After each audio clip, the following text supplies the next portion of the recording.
ഇത് പട്ടിക്കാട് കുഞ്ഞാപ്പു സോഷ്യൽ മീഡിയയിൽ ഒരു ഒഴിവില്ലാത്ത ആളാട്ടോ. നിങ്ങളെ കാര്യം എന്താച്ചാ പറഞ്ഞോളി മൂപ്പര് സോൾവ് ആയി തരും. നമ്മളെ മുത്തുമണിയോട് പറയുമ്പോ അങ്ങോട്ട് വരാക്കാൻ പറ്റൂല. എത്ര മാണ്ടിയത് നിങ്ങൾക്ക് എത്ര മാണെങ്കിലും അങ്ങോട്ട് ചെയ്ത് കാണിച്ചു. പൊന്നാരന്റെ കുഞ്ഞാപ്പോ എനിക്ക് ഈ സ്ഥലം ഒന്ന് കച്ചവടാക്കി തരണം. കുറച്ച് ബാധ്യതകളൊക്കെ ഉണ്ട്. അപ്പൊ അതിനാണ് നിങ്ങളെ വിളിച്ചത്. അതിനൊന്നും ബേജാറാകണ്ട.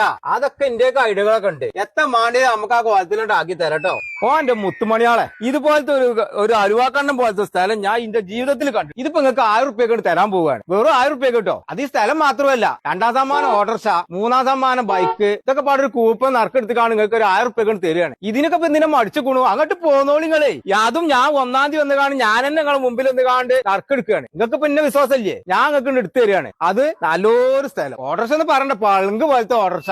നമ്മളിപ്പോ വിചാരിച്ച മാതിരി നറുക്കെടുപ്പ് കൂപ്പൺ അങ്ങനെ പുറത്ത് പോയിട്ടില്ല. ഇതിപ്പോ പണി പാളുവല്ലോ. നിങ്ങൾ ഒന്നുകൊണ്ട് ബേജാറാണ്ടാളെ. ഇതൊക്കെ നമ്മളെ ബന്ധത്തേക്ക് തന്നെയാണ്. പുറത്തേക്ക് ഒന്നും പോലെ. ഇതാണ് 1ാം സമ്മാനം. നടുക്ക് ഇവിടെ ഒട്ടിച്ചേക്കുണ്ട്. ഇത് നിങ്ങൾ പട്ടിക്കാട് കുഞ്ഞാപ്പൂനോട് പറഞ്ഞാൽ മതി. ചങ്കാളെ മുത്താളെ, ഇന്നാണ് നമ്മൾ ആ നറുക്കെടുക്കാൻ പോവാണ്. ഞാനൊന്ന് നേരിട്ട് ഒന്ന് കാണുക, കണ്ണുമുമ്പിൽ വെച്ച് കാണാൻ എടുക്കുകയാണ്. ഒരു ചതിയില്ല, ഒരു കളങ്കവും ഇല്ല.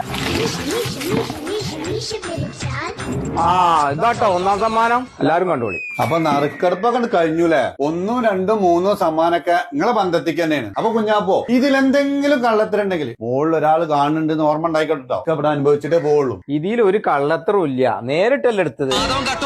ഈ ചേക്കൂട്ട് പുറത്തു പോയിട്ടില്ല.